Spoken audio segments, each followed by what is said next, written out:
Hello, Raven649 here, aka Lindsay Lou LL or L Robinson, as you know me on my blog. Welcome to Theists! Welcome! Leave religion at the door. I'm mostly hating on religion right now because I'm conflicted with my naps, my desires. Because if God loves us so much, then why did he create so many people transsexual or so many people bisexual or gay or homosexual and stuff like that? I disagree with what God says about homosexuality. And I hate to break it to you, Muslims, lewdness is not lesbians. Lewdness is not lesbians. It's about a woman. Let's go look up lewdness. Lewdness.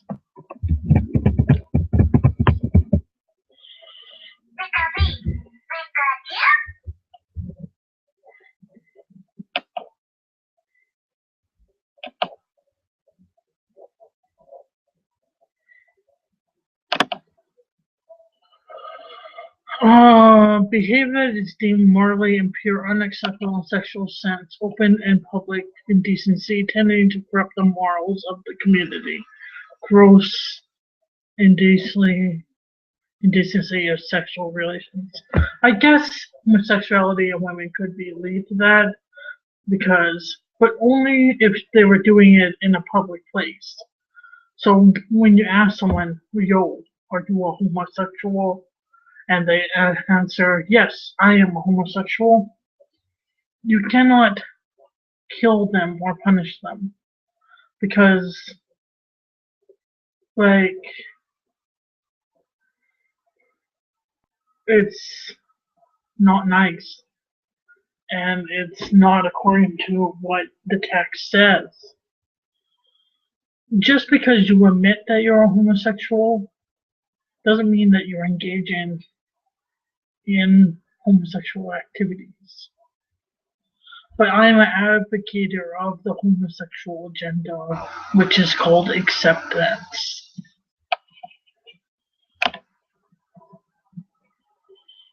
So yeah, welcome. And shout out to Camp Firefly.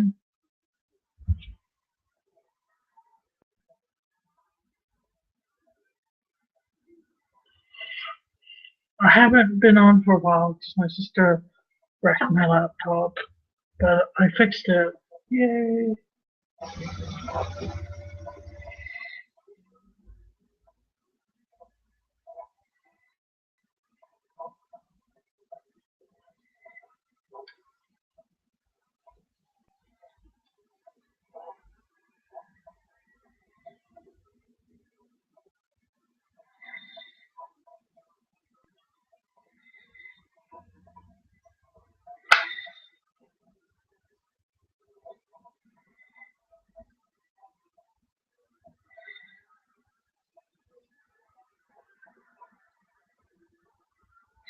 Sorry, checking emails on this phone.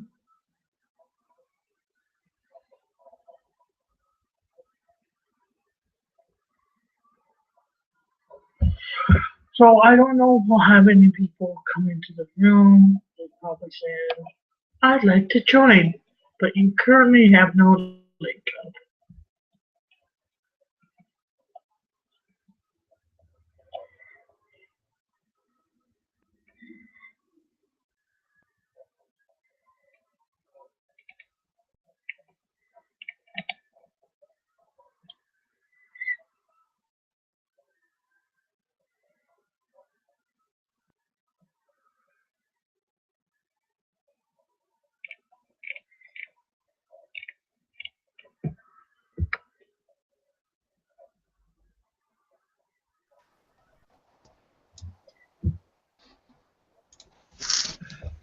Hello. Howdy, howdy, howdy. Oh, earpiece. How are you doing? I'm doing okay.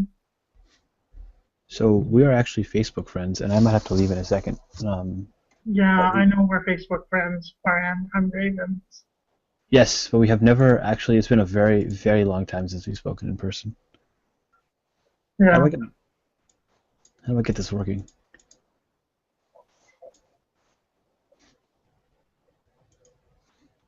Where are you off to? I might have to make dinner, or rather, eat dinner with everybody. But but no, I saw this and I wanted to come in. Oh, wow. Yes, yes. How are you doing? I'm doing okay, alhamdulillah. Alhamdulillah. It's been a very long time since I've spoken to you. Yeah, lots has happened. I'm sorry. Say that again. Lots has happened since you and I spoke, you know. Of course, I was a Muslim when we spoke, and I'm no longer Muslim. So, What are you now? just a theist. Hmm. What I'm inspired the non, transition? I'm non-religious now. Oh, okay. What inspired the transition? Lots of stuff. Hmm. That means you don't want to say, so that's okay. Well, it's a long story, Farhan. Okay. I just got mixed up with a lot of Salafis when I was. Oh God, that'll do it. That'll do it. That usually pushes people out of Islam or to Shiaism. Yeah, there's a thing they call it a Salafi burnout. Actually, there's even a term for it Yeah, because one thing with Salafis is that they make their religion very technical, and when they do that, you end up devoiding it of all spirituality, and so like just the joy and the pleasure of it is gone, and it's more about like a set of rules or a set of laws, which even might be correct, but like some of the attitudes are not good and things like that. yeah. And then I tried coming back to Islam, and I chose my nafs. That's You just chose that. your what? You chose your what? I muted my.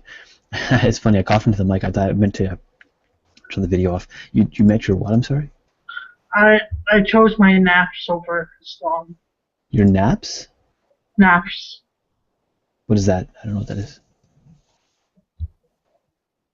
desires. Oh, nuffs, nuffs, nuffs, nuffs. Okay, I'm sorry. Yeah, sorry, my Arabic is not perfect. Neither is mine. I'm not Arab. How do I turn my camera on? What the heck? Hold on. I think I know how to do this. Okay, never mind. Forget it. I don't know what's up. I'm I here don't know. though. Yes, I'm live. obviously. Do you still have a pretty long beard that you put your hands against to make it straight in the elevator? Wow, that was an extremely long time ago. That was like 2006 maybe. Yeah. Yeah. So okay, no, I have I've it's been pretty short for a while. At least 4 years. Um, when was the last time I spoke to you? Has it been that long? Uh, yeah. Since Stickum. Wow, because yeah, quite a bit has happened as well. I mean, alhamdulillah, like I'm still Muslim and everything's pretty well, but I've had a lot of ups and downs in that time. I went to Hajj. My father passed away. I moved. I came back to my old house. A couple of other things, and just got a new job recently. Um, but yeah, alhamdulillah. Remember Tangier 9? Vaguely. Oh, he always liked you. I still talk to him. Tangier, who was he? Tangier 9? Was he British? Yeah. Yeah, I do remember him. Not well, but I do remember him. Yeah, what's he up to nowadays? He's busy looking after his father and getting in shape. Oh, How old is he? he's in his He's in his what? I'm sorry. he's in his 50s. I actually only remember two conversations with him.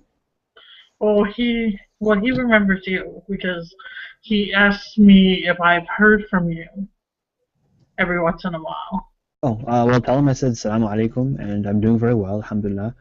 And Sorry to hear about your father. I lost my father like 20 years ago, but quite a while ago.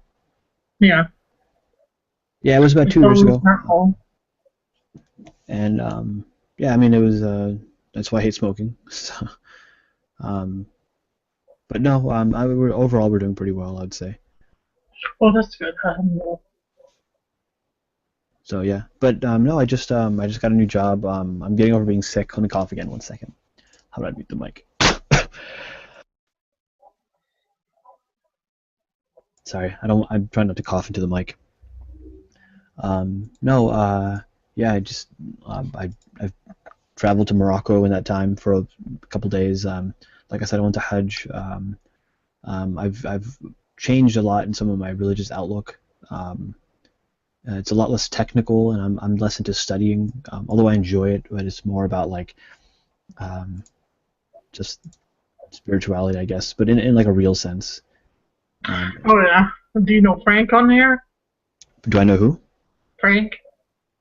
Yes, I do. I do. In fact, he's the Jin and something guy. No, not Jin. Sorry. Green Soul Green. Soup. Green. Yeah, yeah. Sorry, I read something that happened to say that word. Yeah, yeah. I've talked to him a couple times. If I come Yeah, to Germany, I'll probably visit him. he's really nice. Yeah, I he's a nice talk guy. to him about Islam every once in a while. Because all my friends say to me, don't go back to Islam. You won't be happy. Oh, so why did you? Can I get a It's my summary, or is comfort zone. It's my I'm, comfort zone. So it's best not to go back to my comfort zone. wait? I'm confused. Hold on. Let me start. Say that I coughed while you were talking. Say that again. All my friends discourage me to go back to Islam when I do. Why is Because that? I'm so up and down about my faith. Mhm. But Islam is my comfort zone. So when I do bad, I go back to Islam to pull me back up. And then when I do good, I leave Islam. It's weird. There's It a goes verse. with mental health. There's a verse in the Quran about that. Yeah. I mean, it's like it's to the extreme. They find it really quickly. It's in Surah Isra. It's وَقَضَى رَبُّكَ أَلَّا تَعْبُدُوا. رَبُّكُمُ الَّذِي يُزْجِي لَكُمُ الْفُلْكَ فِي الْبَحْرِ. Let me find it. 1 second. Let's see. You're so nerdy. Same nerdy. Yeah, I called you nerdy. Oh. Here it is. Here it is. 66 through 67.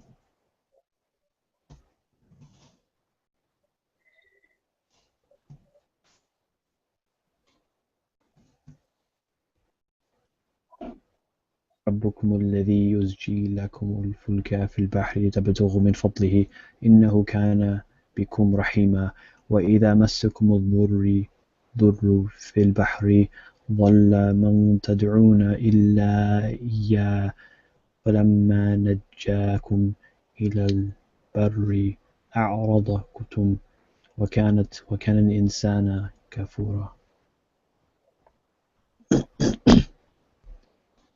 Basically, it's saying that unless you're still reading it, like that. Um, this is describing humanity. It's saying like in an extreme situation, we'll call out to God. All of us will, but then when we get Like back to our Pharaoh did. comfort, pardon? Like what Pharaoh did with Moses. When Yeah, the ocean came, when the sea or ocean, whatever, yeah, came down onto him, he called out to Allah. yeah. That's our state. In an extreme situation, it's easy to go back to Allah, but in a um, when we're comfortable, um, we don't. That's everybody. That's me. It's everybody. I mean, I've experienced that myself personally. Hmm. Well, I like Islam. I just wish that I could, be bisexual and be Muslim at the same time. Where do you live? Can I ask? I live in Red Deer, Alberta, Canada. Oh, you're in Canada. Never mind. Excuse me. I was gonna 1 second. Sorry, I keep on coughing. It's Um, okay. I was gonna say you could go to this one thing in the Bay Area. It's called oh my God, what's the name of it? It's like really well known. How could I? Oh my God, what's the name of it? Tat Leaf Collective. There we go. The Tat Leaf Collective. You would like it. Oh, I think that if I get away from my mother and a lot of my friends, no, I might go back to Islam. I don't know. I mean, just be good to your mother. Don't forget that. I'm very good to my mother. Yeah. No, I'm not saying otherwise. I'm the only child that still talks to her. Oh wow. Yeah. She's very abusive. Yeah. I'm not saying you're not. Sorry. I meant to say in just Don't worry, I'm nuts. My sister told me so. you're not what? I'm nuts. Hmm. Insane. Hey, Tommy. Sorry to hear about your brother.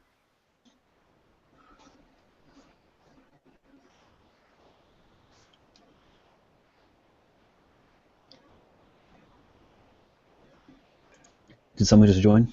Oh, Yeah, there it St. is. Tommy did. Okay. Hey, Farhan. Howdy, howdy.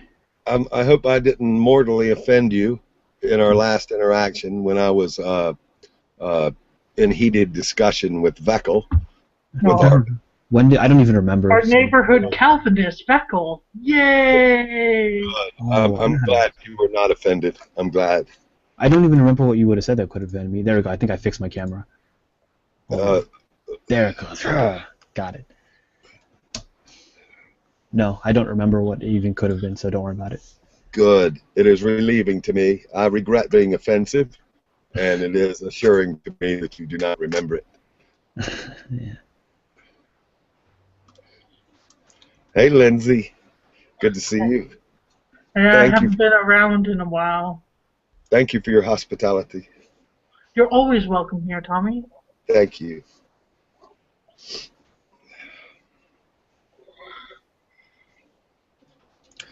So what were we talking about? I don't even remember. You were saying that you might have some friends that are perhaps not the best support, I guess. Yeah, but I like where I am now, like where I am spiritually, even though I get pushed down all the time, especially on here. A lot of my atheist friends will say how stupid I am for believing in God, but not all of them. Hey, Jeff, I didn't say you were stupid. No, Jeff, I wasn't saying you. I said a lot, like Sid. Jeff, you and I spoke, right? You're the libertarian, right? Yes, I'm the libertarian. The libertarian has arrived.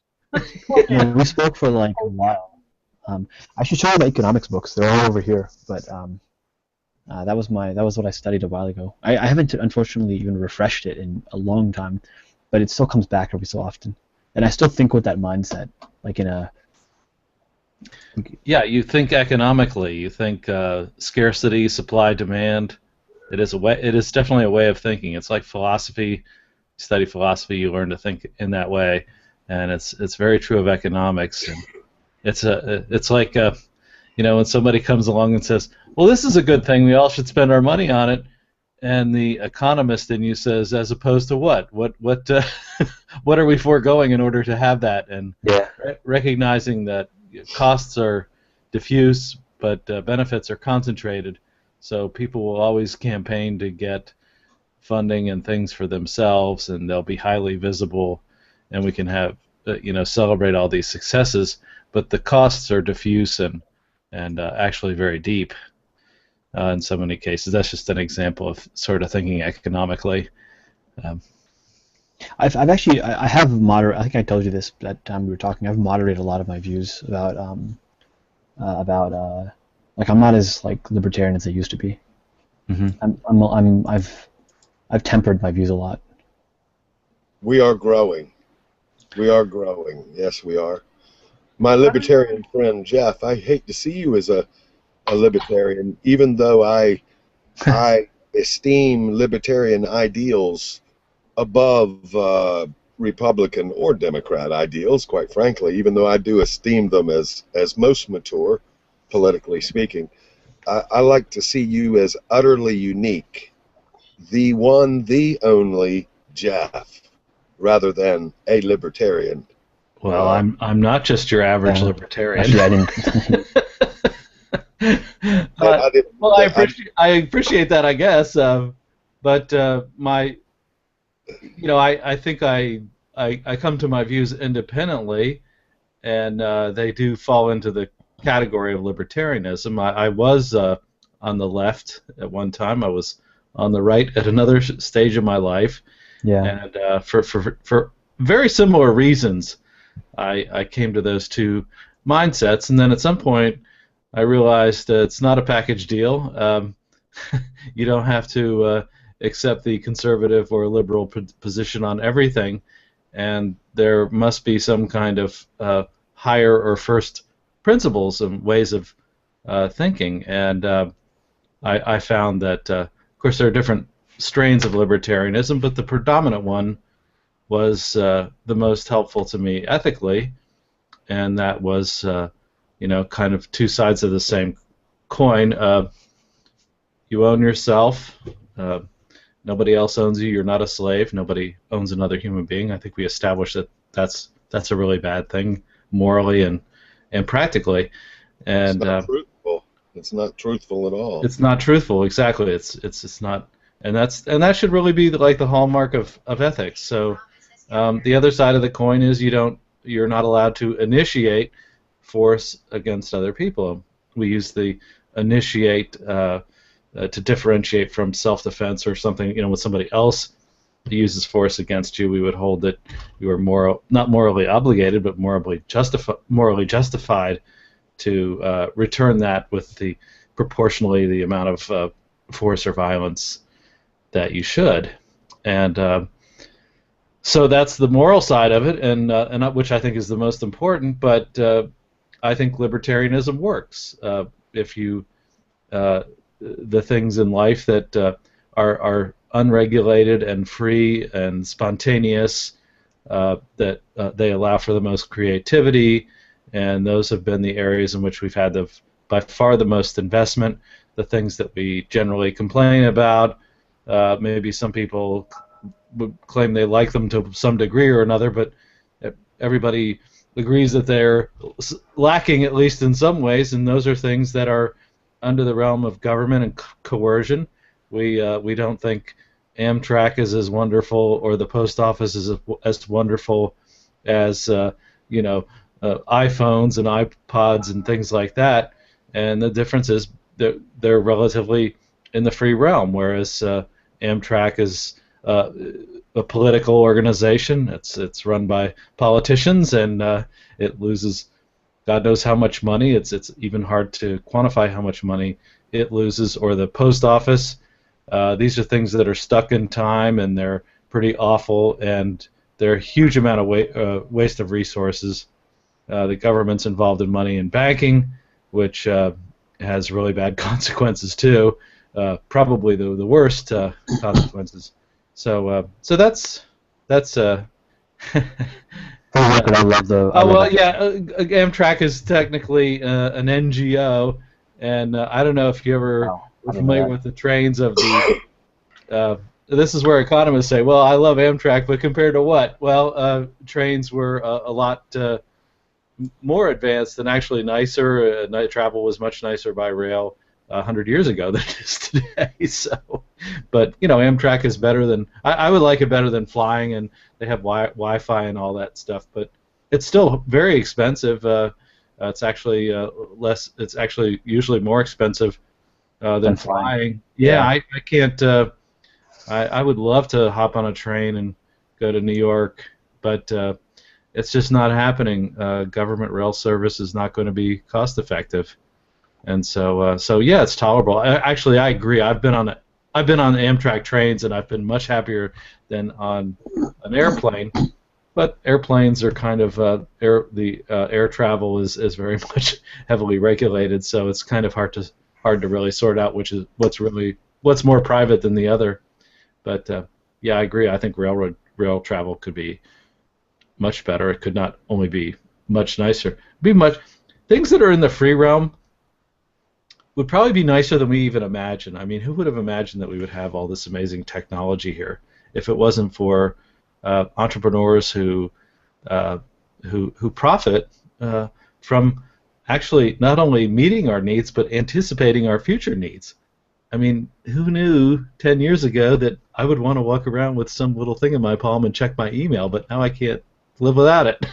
Wow, what a day holds. Yeah, it's so that's kind of the difference. But you know, I mean, I say the roads around here are pretty decent, but I have nothing to really compare them to except roads that are worse than the roads around here. So it's kind of like that.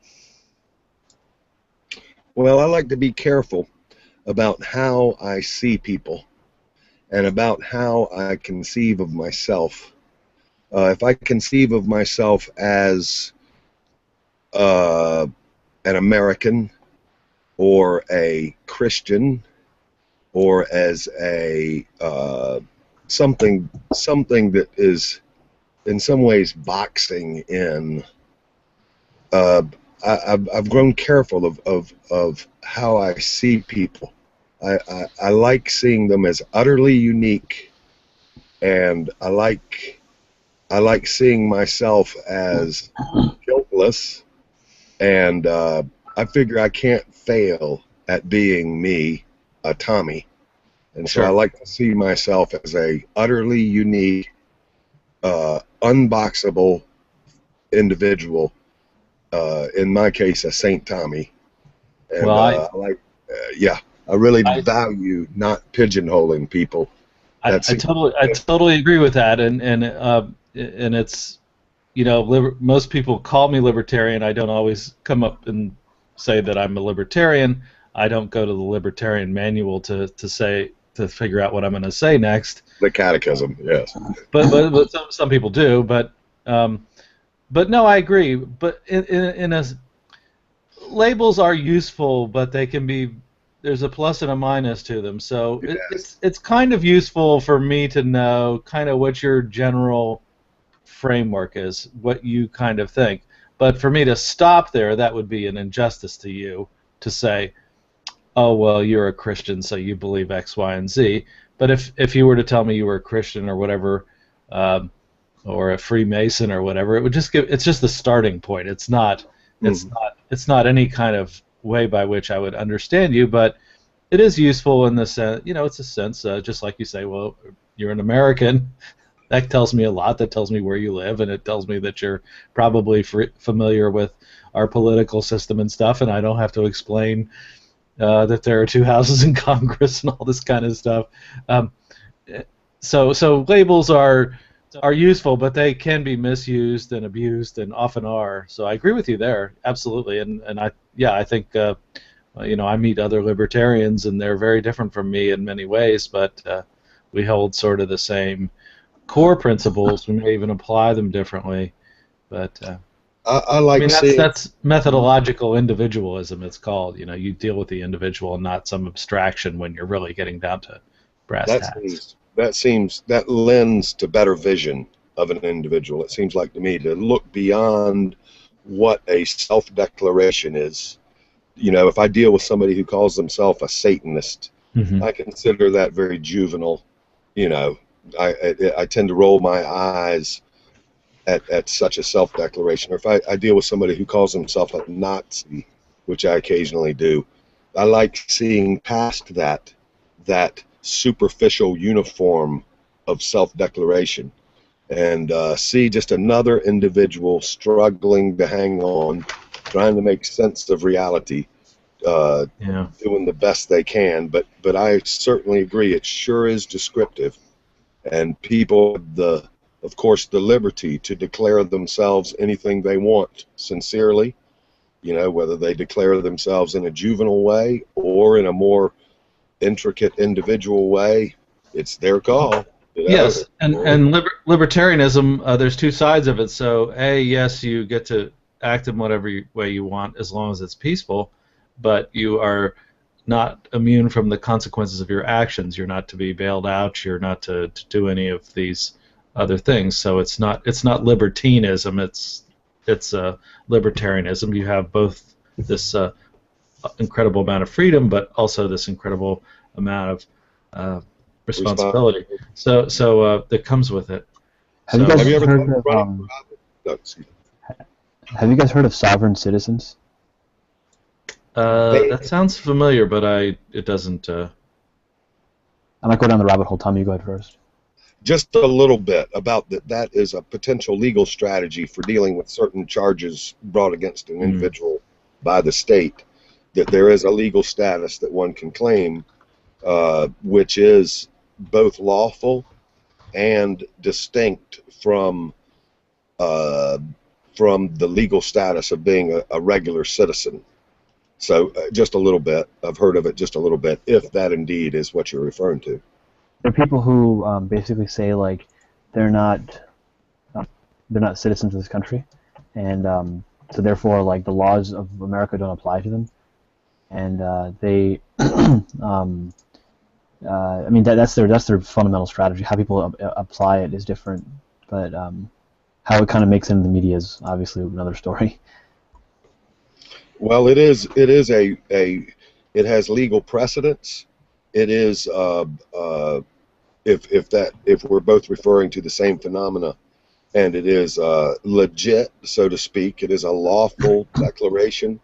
It's almost being a declaration of being apart from being a citizen. It's not a renunciation of citizenship as much as it is a declaration, a legal declaration of being apart from a certain classification. And again, I don't understand it very thoroughly at all. I've just heard about it ever so briefly in a deposition once or twice.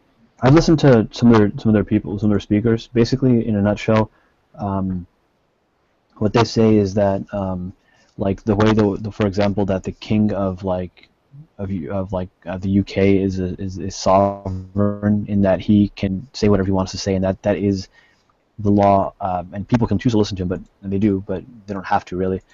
He says likewise that they're sovereigns of this country, and there's nobody above them. Like they're like almost like parallel with the U.S. government. That's the way they see themselves.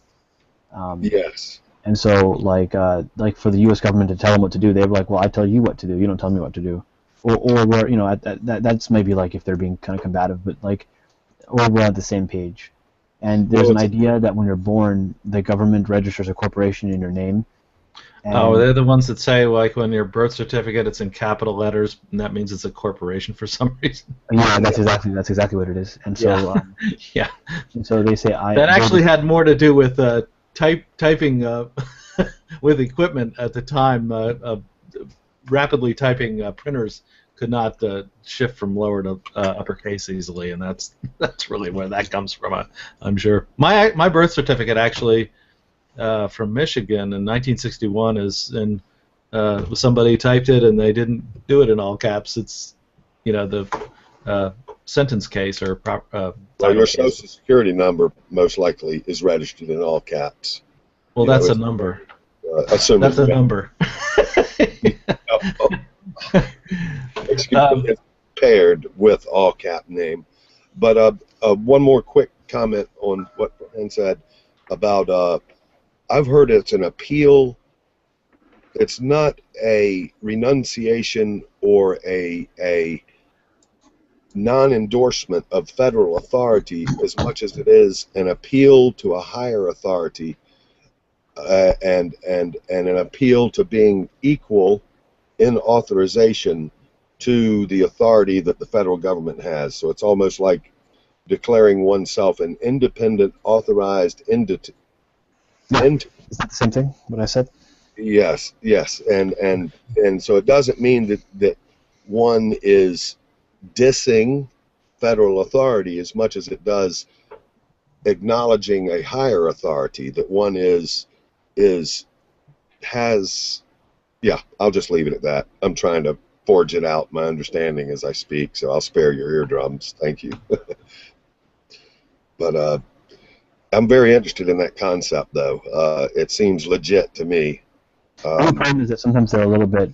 Well, number one, like the government can use force on them, and they can't really fight back. And number two, like when they do, it just ends up becoming a bloody mess. Because there's been cases of people who are pissed off about it. Well, yeah, but that's two different arguments. One of, did they have a valid argument? The fact that people get pissed off about it or whatever, that's a practical concern, of course, if you're starting a movement, but it doesn't mean that the foundational ideas of your movement are incorrect. People resisted slavery. When slaves tried to escape from the South to the North, they were hunted down and all that. So that was not really popular in a lot of areas either. But that didn't mean that the abolition was wrong. So they're saying you can't appeal to the consequences. Yeah, consequentialism is problematic when you're talking about really ethical positions, consequentialism, because actually you could some did defend chattel slavery because at that time agriculture was over 90% of the U.S. economy, and how could we were going to starve if we didn't have this cheap labor, et cetera, et cetera.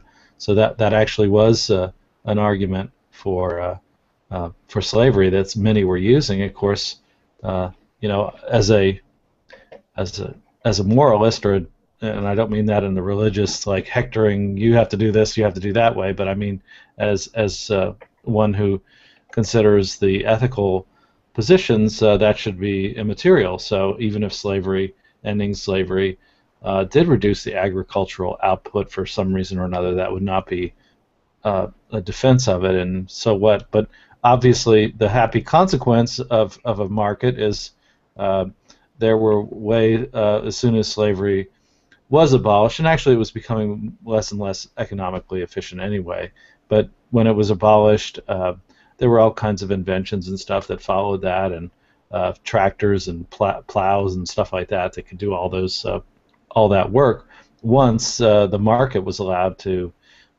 rationally allocate those resources. Slavery was stifling all those things from being invented because they weren't needed. So markets adapt really well. But if you had somebody in the 1850s how cotton was going to be picked or whatever, the 1820s, whatever it was, they of course they wouldn't have had any idea that there would be these robotic things that would do this automatically. And if you told them that, they would think you were crazy. I know what Jeff is. He's a witch. That's what they would think. Yeah. Burn him! You and your logic. The rich. No, I'm not rich. They would not mistake me for a rich person.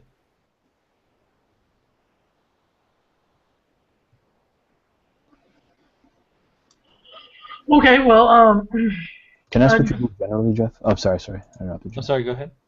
I just wanted to ask, what do you do professionally, generally speaking? You don't have to give details.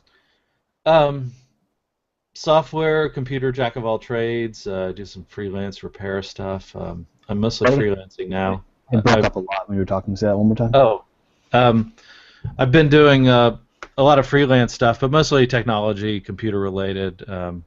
I do everything from personal computer repair to I'm probably going to be joining a large company pretty soon, another large company, and doing data related stuff, data architecture and stuff like that. But I'm kind of a jack of all trades in the tech field. That's actually very much describes me. We're like weirdly similar because that's exactly what I do. I mean, I work in pen testing, but my interests are like jack of all trades, you could say, programming, networking. I wouldn't say I'm at the architectural level when it comes to data, but I've never done data architecture, but like stuff like that, it's just everything I can get myself into. Yeah, that's me. I'm enough of a generalist that I can kind of dive into anything. Yeah. So I was at a crossroads career-wise where I did lose a long-time gig, and I was like, gosh, what do I really want to do? That's okay, but I don't like this about it, and so anyway, no, I've been mostly technical, but I have a wide array of interests, as you maybe can tell. I'm very interested in philosophy and economics and stuff like that, so I could do any of those things as well if somebody would pay me to do them. So and I have editorial skills, and usually where I've worked in a business where my ideal positions have been those in which I've had both editorial and technical responsibilities. So that's it.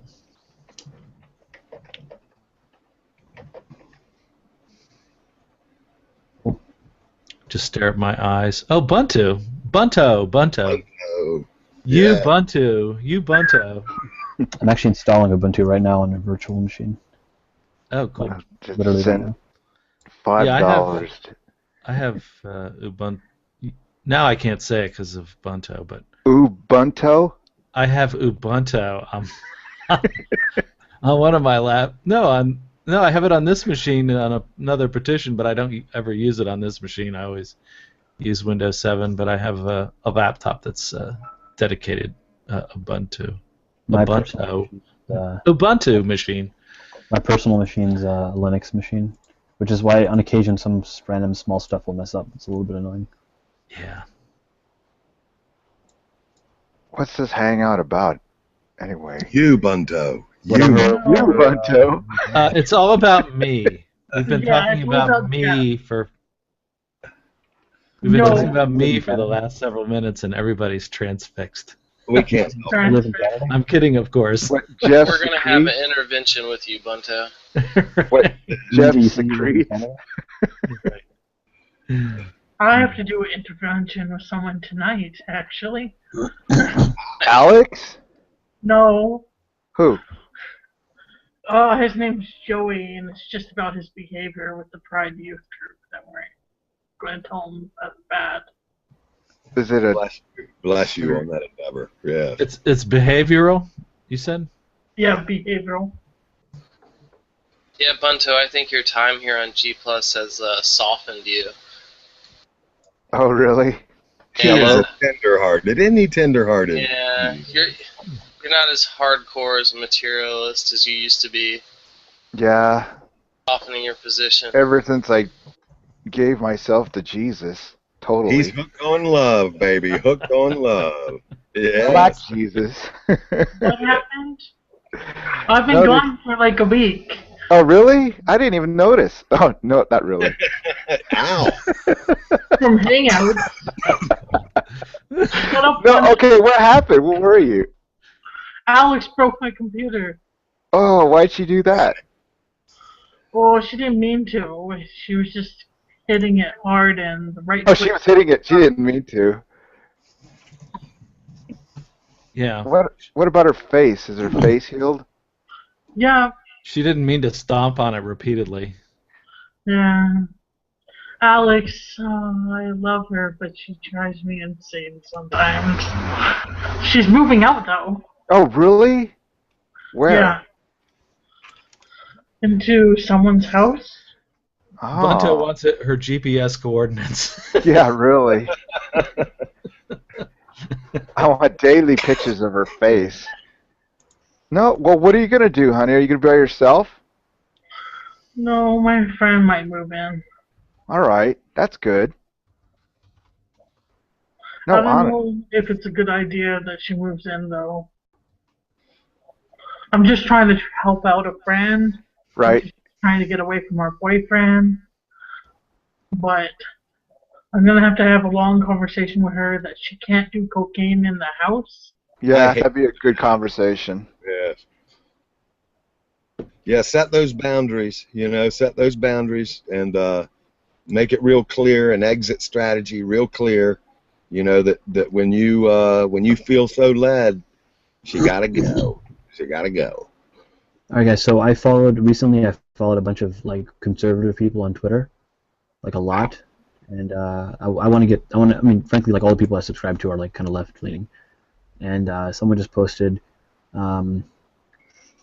feminists think women should be able to get drunk, walk alone, and do whatever they want with no repercussions. This is a woman speaking, by the way, with no repercussions.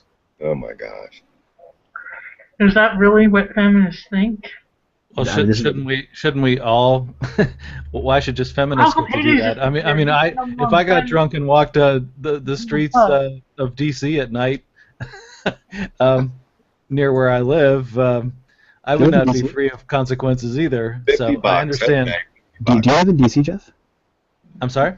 Do Do you live in DC? Near DC, yeah. I'm about. What the heck? You're like my neighbor. Well, hello. Yeah, you guys ought to pal up. I mean, I live in Northern Virginia. That's crazy. I think I know you we're live in Northern Maryland. No, I live in Maryland. Oh, You live yeah. Which side did you support? The north or the south? You're from the bad state. You're from Maryland. Okay, I'm from the Where good one. in Virginia do you live, Farhan? Northern, just south of DC, like 10 minutes away from, maybe like 15 minutes away from DC. Like Alexandria area? Close by. It's called Fairfax County. I am Oh, very okay. familiar with Fairfax. Yeah. Wow, that's a really interesting location, actually, for In what respect? you to be. I'll type where I am since we're on a live hangout. Fair enough. I just said where I live. People can probably at this point. I know. People People know where I live. But Probably anyway. give them, my date of birth at some point. The omnipotent NSA knows everything anyway, so oh well. I mean, I'm gonna come find you, Jeff, and beat you up. is I that know where you live. I know you do. Were you really? Yeah, I actually. I was really. You work in a good area. You really had me sweating there for a second. I was joking. I know you were. I come up to Laurel once a week because my sheikh is in Laurel, and so I visit him once a week. So that's about an hour from where you live, actually. Well, so. I'm definitely up to, meeting sometime, breaking bread or whatever. If you Potentially, yeah. I don't see why not. But it's a little bit far, but yeah, potentially from where. That'd be awesome. Yeah, I'm probably going to be bring my working. books. I'm probably going to be working near DC on the Maryland side, so it won't be that far. Especially if you're in Laurel, I can go through Laurel. Actually, I don't live in Laurel, but I go there once a week. No, I got that. Yeah. Seamus, I used to live there in where you said. I don't know if I want me to say it in the chat room, but. I don't care. Go ahead. No, Seamus, what he. Oh, I don't mind. No, you can say in the chat room. I'm North Carolina. I used to live in North Carolina many years ago. I used to live in close to. Forgot the college there. Chapel Hill? No. Just tell me, where's the area? I probably know the college. Greenville. East Carolina. East Carolina Yeah. University. But I was very young though. I was like a child. Greenville or Greensboro? Yeah. Greenville. I lived in Greenville for 5 years. Mm. So there's a Greenville, North Carolina, and South Carolina, right? They're both. There is. And you're supposed to say Greenville, I know. But where's Greenville, North Carolina? I know where Greenville is. Eastern North Carolina, 100 miles from the coast. Oh, like around I Raleigh lived or in Greenville Fayetteville? for many years, and I won't say in chat, but I'll type something else in chat. You can say in code. Say it in Pig Latin. Eanville, Gray. It's treacherous down this way. There we go. Say it in Esperanto. Just for you. You can't read that, can you? Because it's backwards. The Wealth of Nations. And Lots of people can read backwards or upside down. this is actually really a book I read on economics after many years of not reading anything, and it's very, very confusing because it just goes back and forth. You forgot how to read? Oh. How long did you live in Greenville, Farhan? Honestly, I don't really know. I was a child. I moved out of there when I was in kindergarten, but I think maybe 2 years or 3 years or something like that. Yeah, I lived there from 2007 to 2011, maybe 2006 to 2011, somewhere around there. Unfortunately, I don't really remember it. I was a child. I just remember the school I went to was called Wintergreen. That's about all I remember. As far as economics works, I always recommend this, even for advanced people and people. Unfortunately, if you've studied in university, you've gotten a very one-sided view of a lot of economic issues. Not entirely incorrect, but I would recommend a book called Economics in One Lesson by Henry Hazlitt. He was actually wrote for the New York Times, and he was a Austrian economist. Which side was he on the war? Was he in the Nazis or our side? Or was he Switzerland? He was pretty much anti-war. He had the right position in my view on war, and He was anti-war. He was from the Austrian School of Economics, and he wrote for the New York Times. It was back when the Times actually, would stand for such a thing. And he wrote very succinct articles. A wonderful writer. Economics in One Lesson is a wonderful read. Even if you don't agree with it, it's delightful to read. It brings economics to life and answers a lot of common fallacies. And it's based upon the writings of a French economist named Marx. Friedrich Bastiat. Yeah, right. Shut up. I know Bastiat. I thought you were turning over. I thought you were supposed to be nice now, a new leaf or whatever. Oh, Since you found Jesus. He was like the best economist I knew was Marx. Yeah, right. Actually, Groucho Marx? Friedrich That's like a Engels. bad person, dude. Groucho Marx or Harpo or Chico? Which one? Like even like Frederick, Marx was like a bad dude. Like he wasn't even like a good person. You He know, was like, one of the most pivotal persons ever. like he was like a bad person. Like he just What a troll you are. Well, he was. Karl Marx was one of the most pivotal persons who ever lived, Jeff. No, he was. He was undeniably one of the most pivotal. But I'm saying like it's just not a good human being. Like in so many ways. Engels wrote a lot of that crap too. Engels wrote a lot. In fact, Marx kind of coasted along Now you're for gonna quite a while. let's all dump on Marx. Yeah, if you ever read Marx's biography, holy crap! What a playboy! Such a hypocrite. He didn't shave. He didn't Nobody's- shave. Yeah. Nobody's perfectly mentally healthy, I guess, at all times, I guess, Well, including. anyway. Like, yeah. But anyway, we digress. But A good book about Henry Hazlitt economists is is really Robert Halbriner's The Worldly Philosophers. You ever heard of that, Farhan? Oh yeah, that's a horrible book. That's a fantastically good book. Yeah. Right. You son of a bitch. Well, the CPAC website's down. Well, he's probably read that. If he went to any college, they issue that. Yes, tract. The Worldly Philosophers I'll by be back. Robert Halbriner. Yeah. And he'll describe, how economy came from Adam Smith all the way to the Chicago School, right? I Yeah, believe that's where he his. ends. Yeah, that's his Trumpeter? view. Schumpeter. Schumpeter, yeah. Yeah, Joseph Schumpeter. Yeah, he Schumpeter is best known for writing Capitalism, Creative Destruction of Capitalism, which. And my dad, as far as I remember, he wrote his doctoral dissertation on Thorstein Veblen. Whoa. Oh, he was a socialist. Really bad socialist. Bad man, very bad man. And then when I was educated in the Soviet Union and came back stateside You to the too? Abraham Lincoln School in New York City,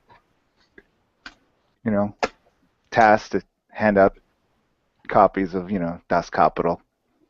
Sure. Free copies too, Yeah. throughout the entire school system of America. Yeah, why should you pay? I mean, why should anybody have to pay for anything? It's Marx, for God's sake. Does East Germany still exist? No, No, the territory does, but it's all Germany now. It's a lot of people do wish East Germany still existed. People who are on the payroll. except for East Germans. Like half the people on the payroll of East Germany were on the. Yeah, a lot of people were on the dole. It's really hard once people adapt to like damn near anything, and so yeah, people resist change, and no matter how horrific their conditions are, it is really, that's one of the tragedies when you enslave an entire population. People can't.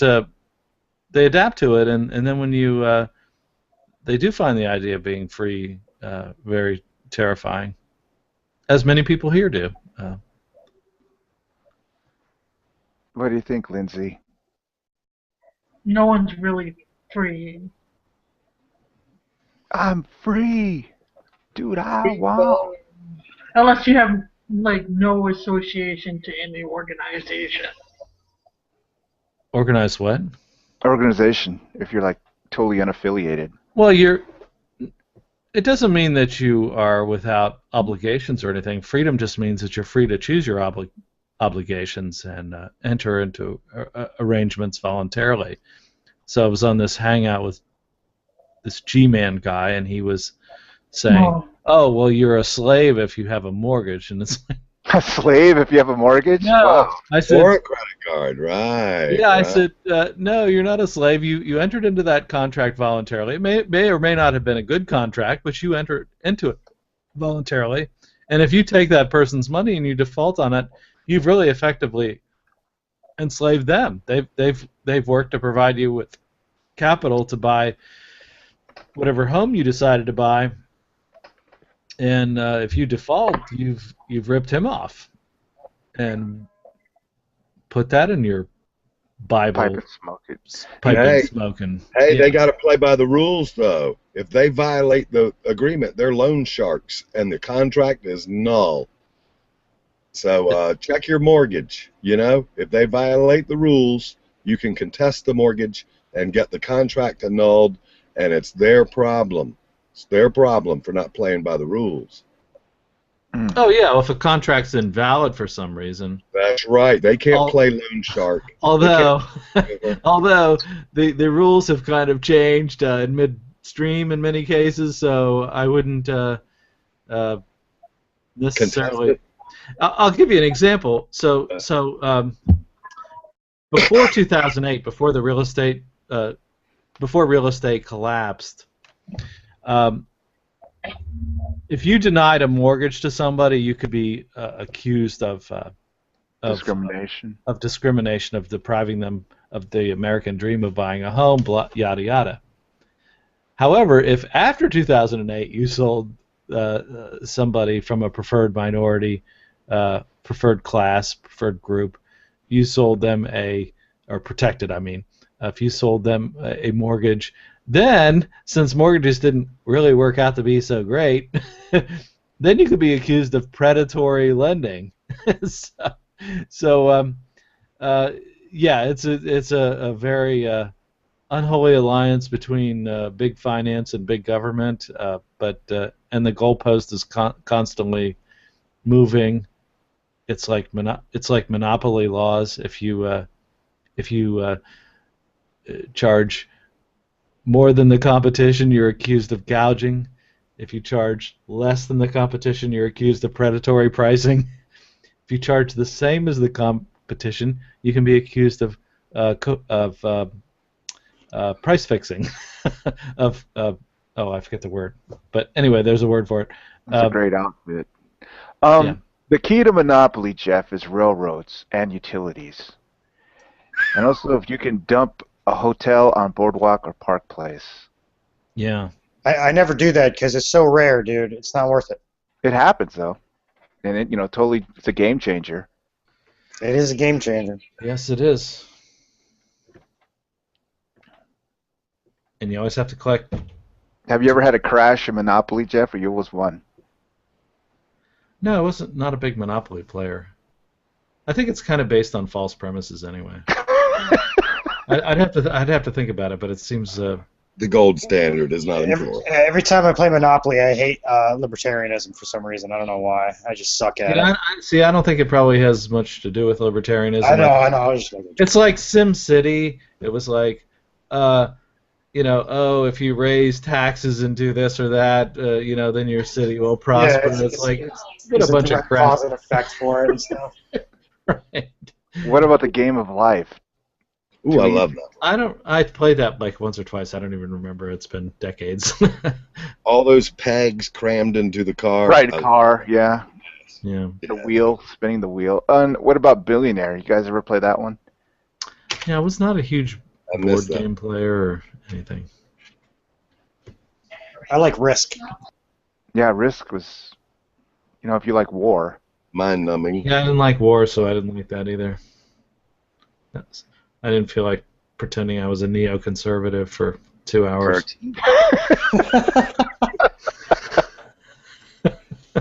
What was that game? It was like fake. It wasn't ice. Remember, it was like don't break the ice or something. You used to tap the ice. Oh, I remember that. Yeah. Ants in the Pants. Remember that? Yeah.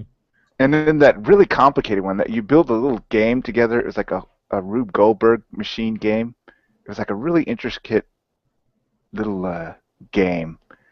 You're putting together these pieces, God, I wish I knew that. Mousetrap. You talk about Yeah, was it Mousetrap? You know what game I loved, and it's so simple, but it was so much fun. It was Jenga, with the little pieces of the wood. blocks.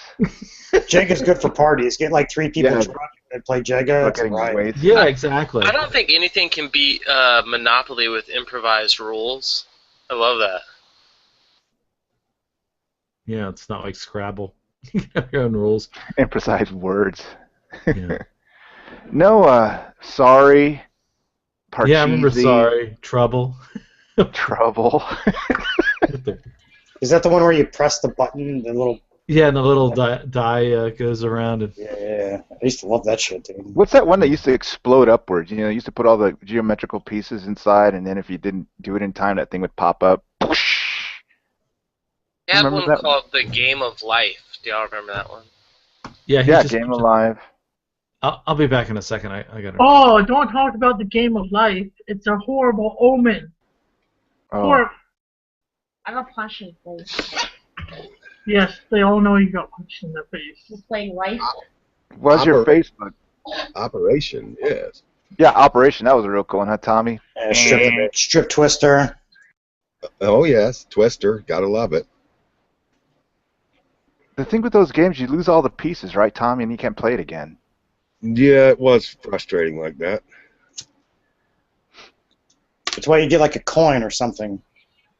I used to lose all my Monopoly pieces. Not the life game. I remember we lost all the little cars and stuff, so we ended up using coins. The gangster. Well, in Operation, you have like the bones, all the little bones, plastic bones. You can lose all those pieces and can't play it. Electric football set. So sad. Oh, yeah, the little vibration thing. Yeah. Little felt footballs. Yeah. My mom made me play with a stick. Yeah. She's like, go outside and beat each other up with a stick or something. Hot Wheel track. Have you guys ever been whipped by Hot Wheel track? Remember that orange Hot Wheel track? Yes. Man, whipped by that shit. That orange still strikes terror. I used to love the wiffle ball. Okay, you guys, who's the most responsible one in the room? Not I. One toe. Not I. Why, are you leaving? Ben, Jeff's no, back. Jeff's back. He's the most responsible. I choose you, Jeff. Jeff, Yes? can I make you a fellow moderator in this room? Oh, no, I'd rather not. I probably won't be on for that one. Damn you. That's why you must take it, because you don't want it. That's Bunto's. No, I'm gone. I have to do some caretaking. That's bailiwick. But I'm gonna go do something. No. Well, you know, you Come need back. to stick with these hangouts if you're going to start them. Hang out, and then you gotta go. Well, It's like, okay, so let's say you had a party like at your home, and we all came over at 8 o'clock, and then at 20 after 8 you said, "No, I gotta go do something." You guys need to leave. I've done that to my friends before, where I've gone, "Yo, come over to my house." "Oh fuck, I'm tired. I'm going to bed. I'll see you in 5," and then I go to sleep. I think we need to do an intervention. You change your name, Lindsay. Change it to Sarah Palin. No, I'm not being like Sarah Palin, you asshole. Well, she quits midway through. Harsh. Fuck you. I love you too, Lindsay. Hearts. I love you both. Oh, I love you too, Tommy. And you, Lyrics, and you, Jeff. Tommy, whose kid is that right there? What's up with that black guy? Alex. That's disturbing. Who is this? That's me. That's you? Well, metaphorically speaking. Oh. Figuratively. Like, you got your ass beat, bro. Yeah, I know it, man. I need more of it, probably. It does me good, but... Okay, well, fine. I'm AFK for a few minutes. Yeah, just leave your computer on. Front door open.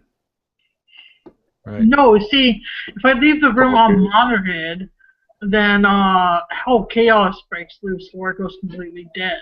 Leave us your credit card, too. Put some PIN numbers on the screen for everyone. Yeah, we'll be fine. Shut up, Hey, you guys. oh. Mother's maiden name. First pet. Yeah, I Favorite could get some pizza, some beer. First pet's maiden name.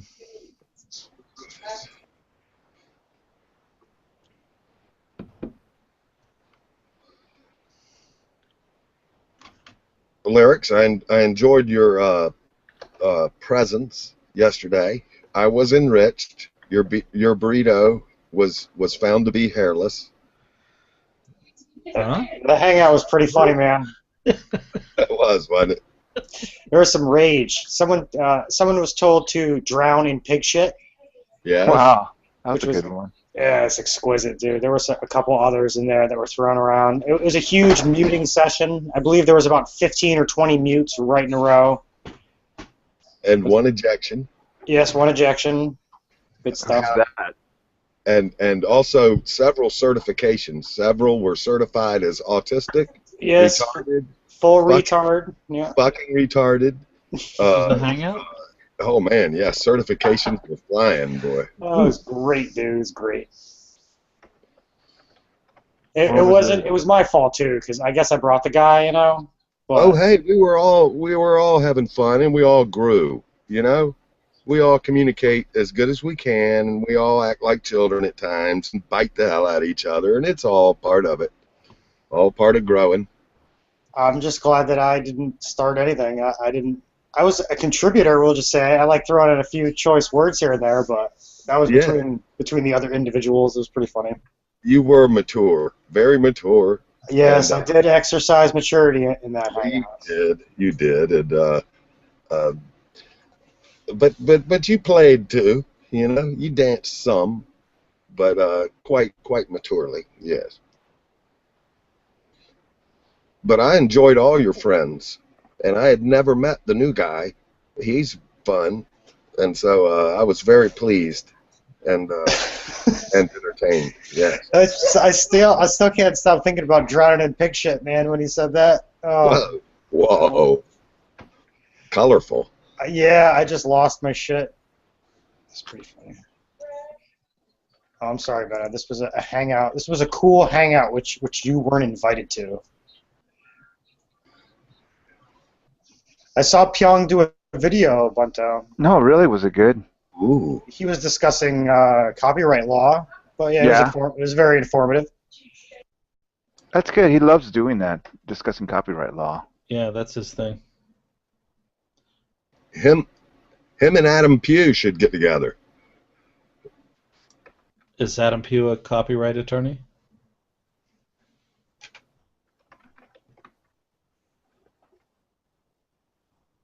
I don't know.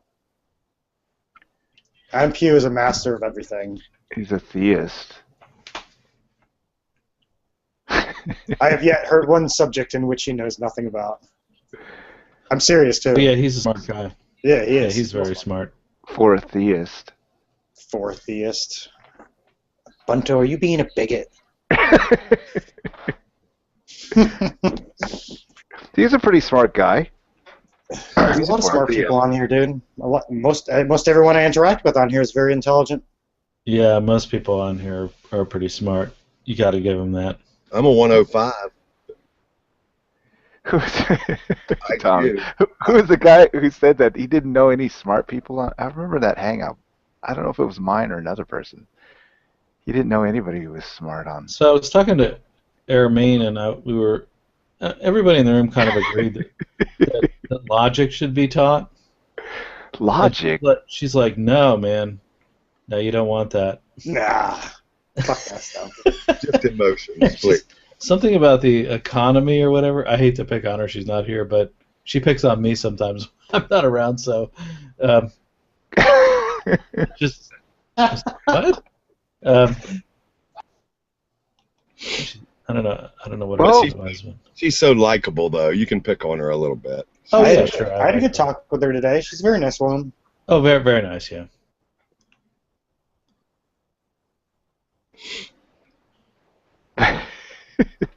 I could, play my old hangout. Let me see. Well, could we invite her? Does anybody have her in the circles?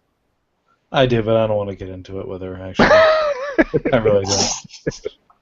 Why not? It was painful enough the first time.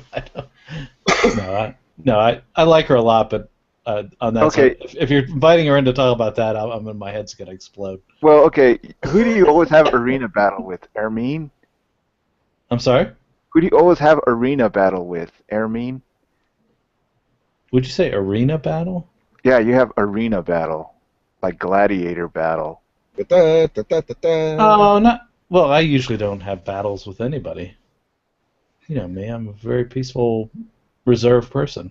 Remember that episode in Star Trek where Spock went crazy and they were fighting over Spock's wife? A mock time episode, first episode of season 2. Yeah. Yeah, I mean, you ever have battles like that with somebody in G+? Only when I want to have Ponfar in the mating ritual. If I haven't had sex for 7 years, for crying out loud. Right. And then, what was the name of that guy? The suitor?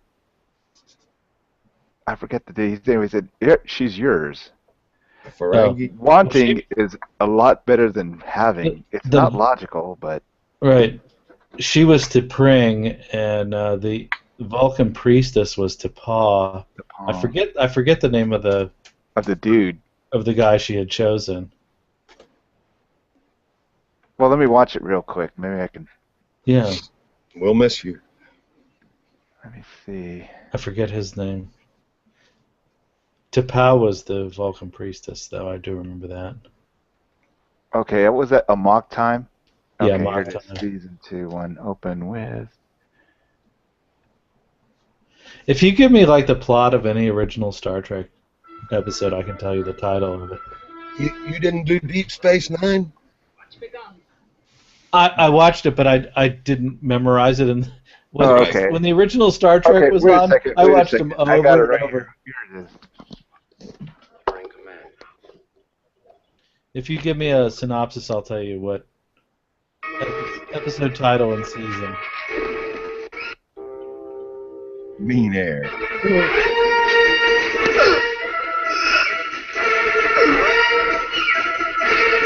I love the Vulcan music.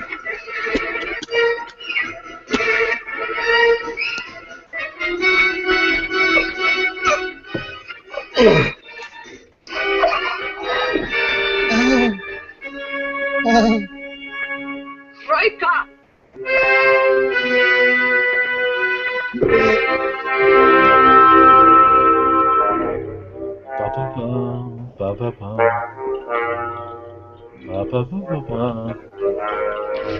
Get your hands off of him, Spock.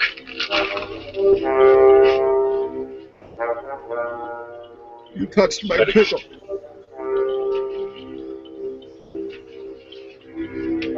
He's dead.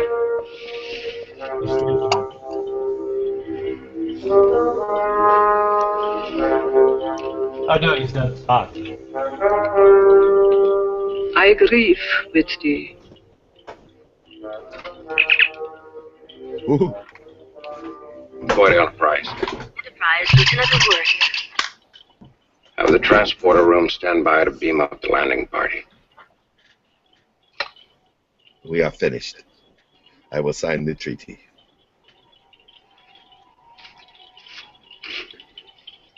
Very moving. As strange as it may seem, Mr. Spock, you're in command now. Any orders? Ooh. Yes. I'll follow you up in a few minutes. Oh, You will instruct Mr. Chekhov to plot a course Stan was the mate. for the nearest starbase, where I must surrender myself to the authorities.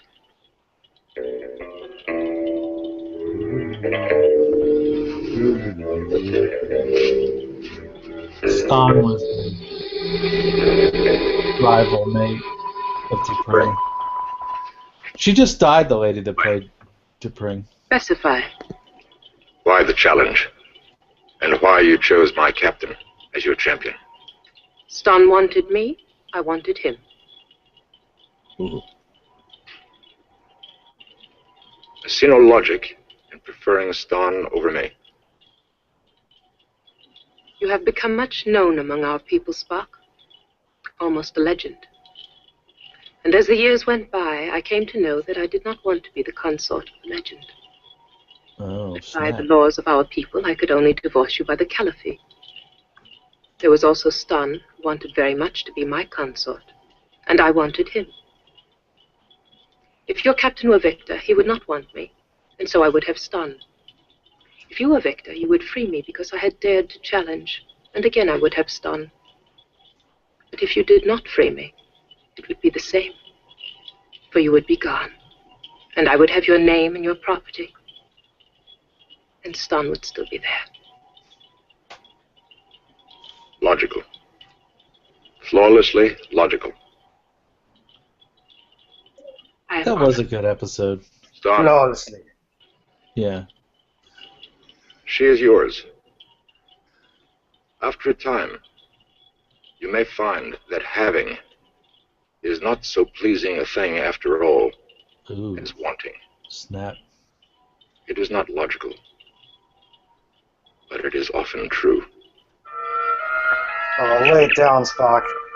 Spock here. Stand by to beam up.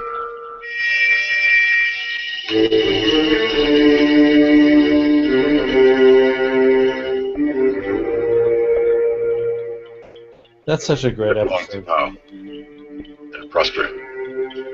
Live long and prosper, Spock. I shall do neither. I have killed my captain Aw, and my friend. that sucks.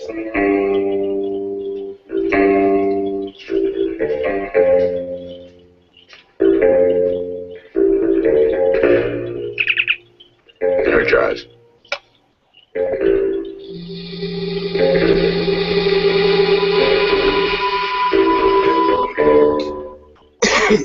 Let it be more is really good.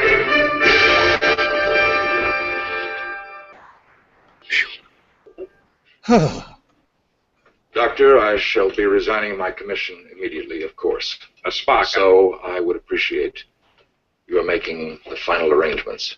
Spock, Doctor, please, let me finish. There can be no excuse for the crime of which I'm guilty. I intend to offer no defense. Furthermore, I shall order Mr. Scott to take immediate command of this vessel. Don't you think you better check with me first? What was it? Triox compound?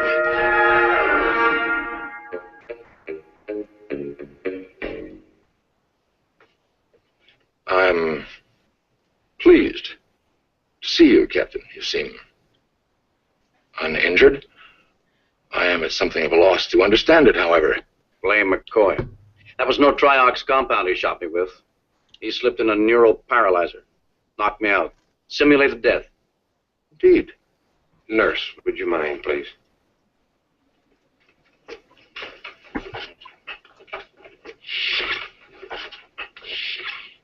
Spock, what happened down there? The girl, the wedding.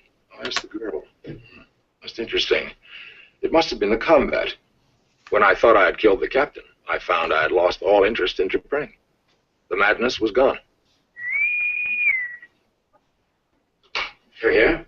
Captain Kirk, message from Starfleet Command. Top priority. Relay it, Lieutenant. Response to T'Pol's request for diversion of Enterprise to planet Vulcan hereby approved. Any reasonable delay granted. Comac, A little late. Starfleet Command. Well, a little late, but I'm glad they're seeing it our way. How about that, T'Pol? They couldn't turn it down. Mr. Chekhov, lay in a course for Altair 6, leave orbit when ready. Kirk out. There's just one thing, Mr. Spock. You can't tell me that when you first saw Jim alive that you weren't on the verge of giving us an emotional scene that would have brought the house down. Really, my quite logical relief that Starfleet had not lost the highly proficient captain. Yes, Mr. Spock, I understand. Thank you, Captain. Of course, Mr. Spock. Your reaction was quite logical. Thank you, Doctor. In a pig's In eye. a pig's eye. Come on, Spock, let's go mind the store.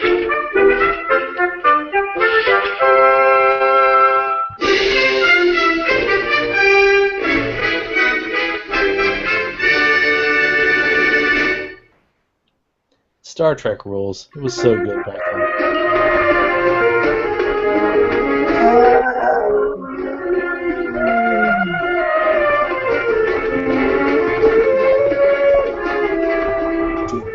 Do, do, do, do, Those futuristic porn.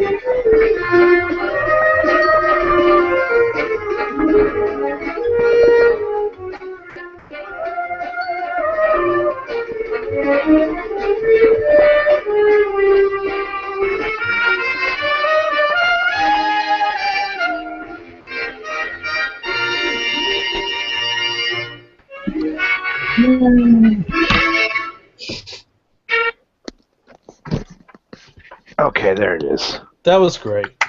It was Stun. Bravo. Bravo. Yes. Uncool. Okay, another episode. Which? What a role model. Yeah, I have all the Star Treks. Spock, man. What's your favorite episode?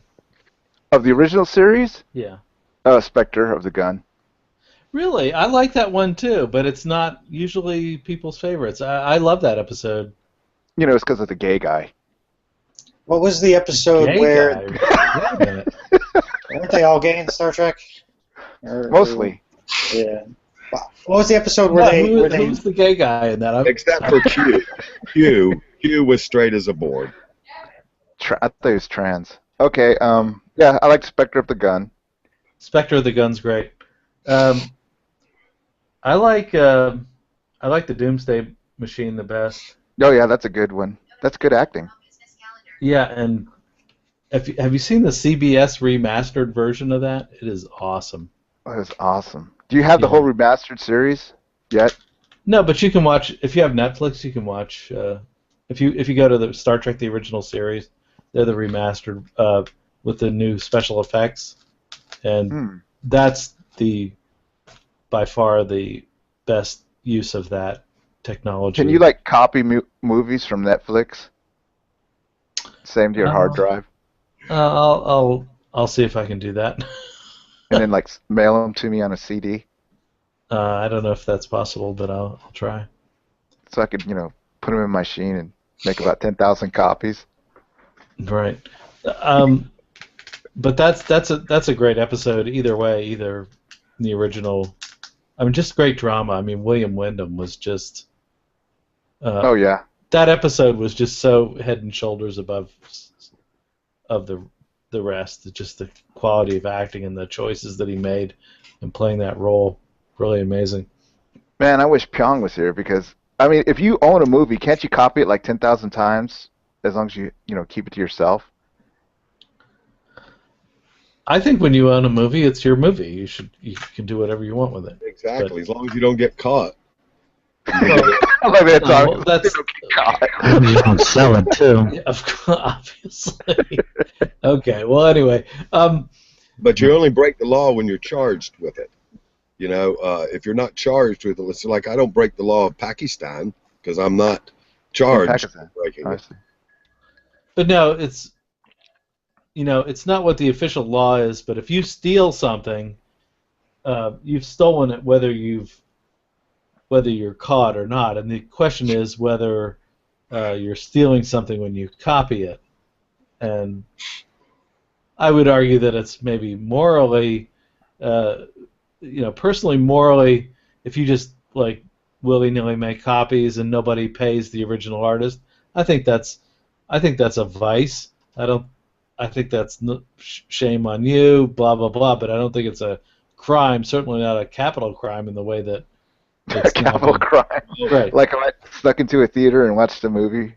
In a system of rule of law, you're stealing my air. That doesn't hold water. You're only guilty according to the law. Okay. If I steal your deer out of your royal forest, I'm only guilty if I'm charged. You make the claim it's your property as king, and I make the claim that it was my deer because I ate it. But ultimately, it's a rule of law, and one can't be guilty. Well, not ultimately, but legally. But you could still steal something. If you steal something and get away with it, you've still stolen it. According to whose standard? Yours? According to what the definition of stealing is. The stealing is you take something that doesn't belong to you by force or by fraud, you have stolen from somebody. It doesn't matter if the sheriff catches up with you or not. You still stole it. Yes, according to your standard. Could somebody do me a quick favor and paste According the to the link standards to this of logic hangout? and no, Side not chat? not according to my. You're talking about a legal standard. I'm talking about what actually happened. So if you stole something, so for example, if O.J. Simpson was found innocent, it doesn't then mean that he didn't kill somebody. It just means that there wasn't sufficient evidence to find him guilty for what he did. I concede that. Right. But whether it was self-defense or what I'm saying is that ultimately there is no standard for what stealing is. Maybe I'm proposing to you that there's only standard. No, there's standards of justly owned property. So if you buy. So let's say you found something in nature. Let's say you were out in the wilderness, and this would be very unusual in this day and age. But you were in an area that was unexplored, and you combined your labor with it, and you transformed that land into something. That would be your land. That's homesteading. That's a basic kind of property position. So that's not how most of us acquire property today, because most everything has been homesteaded that's worth anything. So if you buy something from me, you have expended your labor to get that. So let's say you buy an iPhone from me, and I take your money and I give it to you. That's objectively that's your iPhone. How about maritime salvage law? Well, forget about that. So if somebody so you have that phone that I sold you that you acquired honestly, and somebody comes into your home and just takes it, that is objectively a theft. Now, if for some reason you can't prove it or whatever, that's a legal question, but it doesn't mean that somebody didn't rip you off. I don't think you would disagree with it, would you? Well, I guess the point I'm making is that, yes, there is a phenomena called stealing, but that it is a legal designation, and where one gets that law from, it is either real or conceived. It is either just an imaginary concept or it is realer than that. So you don't think there's anything wrong with like somebody taking what's honestly yours? You think we needed to have like people dressed in a certain way and in a certain building decide that this is wrong? I don't think that's true. Well, I mean that was in the Bible 2,000 years ago. Thou shalt not steal. I don't believe anything is wrong, anything, because I believe the law has been fulfilled. So now there's only what's good and what's evil and what's a mix. There's nothing wrong anymore. All things are permissible, but not all things are good. That is. Yeah, and it's not good to steal because that was a really eloquent sounding phrase, but it makes no sense to me at all. So well, replay the tape, maybe. Isn't evil wrong? You said no, evil is not good. Evil is evil. Okay, so he did a lot of great stunts. If it's not good, then what is it? Well, I'm just saying that the only real standard for right and wrong is the holy law of God. It has been fulfilled. It no longer condemns us. It has been fulfilled, and that's the way it is. It's all grace now. Fulfilled by what? By Christ Jesus and what he did. He fulfilled the righteous requirements of the law by paying the death penalty, and the law that God wrote has now been fulfilled, and there is no right or wrong, which is a legal designation. There is no law that has not been met, that has not been fulfilled. There is no law to violate anymore. There's only grace, and there's only good and evil. There's a lot of adjectives there, but I'm not seeing where. It's a religious thing. It's a religious thing, and yeah. See if that defense works in a court of law. Yeah, exactly. It won't. It won't. It's a religious thing. Yeah, it's a religious thing. That's it. You know, the grace, the this and that. Well, yeah, but somebody stole my computer. Bling bling. Blah blah blah. Tommy, can I get since you think this way, can I get your address? What? You gonna come and steal my shit? Oh, it's not stealing. No, I didn't say that. Yeah, no good or bad. I mean, stealing ain't all, good. All things are permissible. They are. That's true. You won't be sent to hell for anything, but it doesn't mean it's good. Well, what is it then? Well, it just means it's unloving. And unloving is whatever's unloving is not good. Is evil. Well, not necessarily evil. It might be some shade of gray or something, but some sort of almost evil. Well, a mix. It might be immature. It might be juvenile. It might be, it might be a mix. Unpleasant. Yes, that too. Unkind. Okay. There that went. Flush it, quick, please. I'm glad Lindsay's not here to boot me out for being religious. I don't even know what we were talking about, man. I zoned out there completely. I don't either. I'm reassured, thank you. Same to you.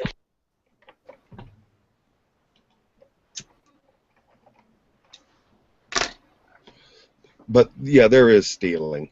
There is, and it ain't good. It's just legal. All things are lawful. Do what thou wilt shall be the whole of the law. But I think now the law is fulfilled, not that. But you're saying what's lawful. On the one hand, what I'm not understanding is you're saying that things that are lawful on this earth, which are not divine, I don't think you're saying. Right. They're not divine, so they're lawful here, so that makes them sort of okay for that reason. It seems to me that's what you're saying. No, I'm not proposing stealing or endorsing stealing or endorsing anything that's not good or immature. I'm not endorsing immaturity. I'm simply saying that any legal standard from God has been fulfilled and no longer condemns us. All that is past.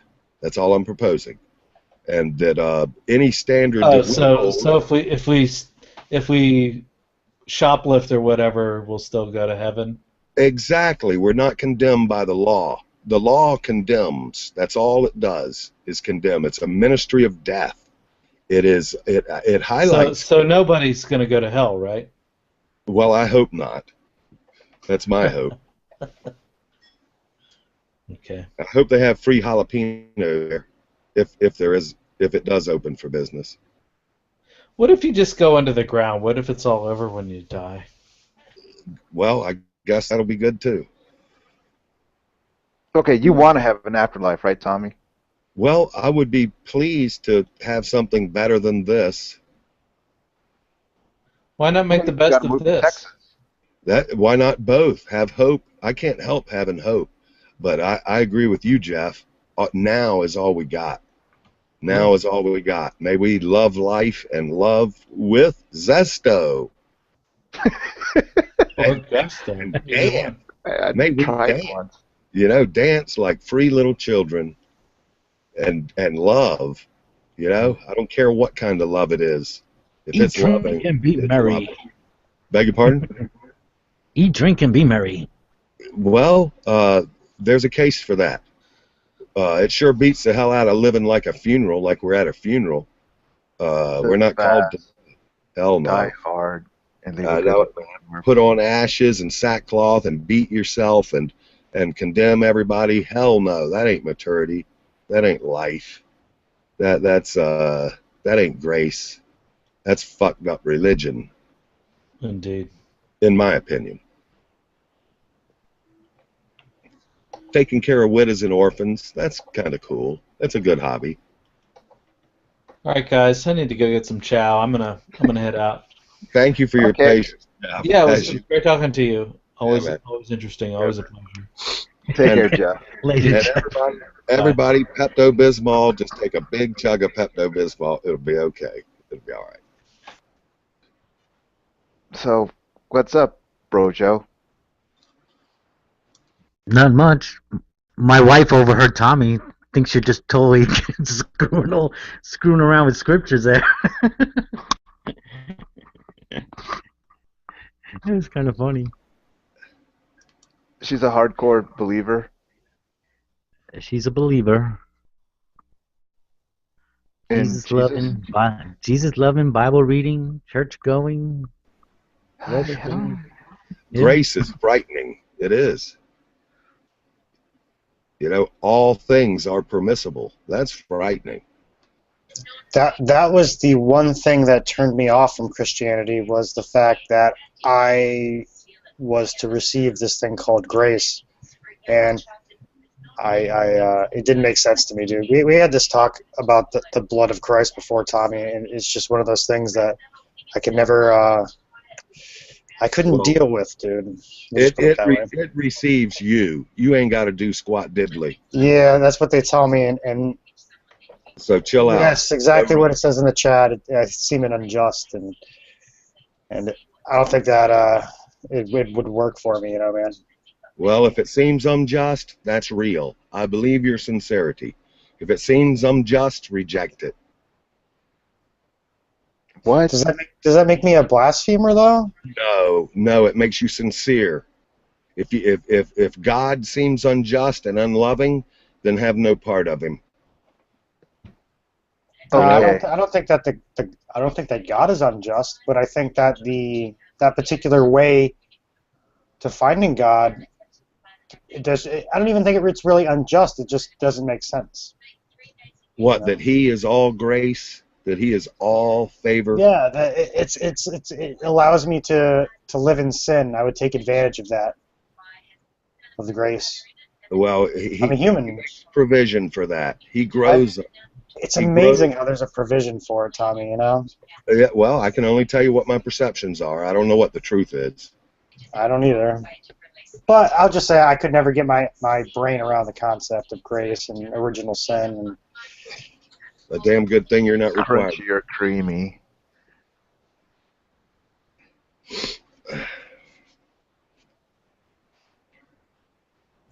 Grace and peanut butter, Bunto? Oh, my. Okay, you wake up in the morning, you get down, you start praying, right? Not me. I just mumble, "Help me." Fold your hands together. Why do you need help, though? Shit, to be in the least bit oriented, to know what to do, where to go, not to freak out, not to be very afraid.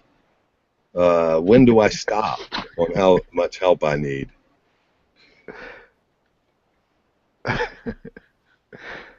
To reach the roll of toilet paper, everything. So to adjust your God GPS, kind of, right? I guess.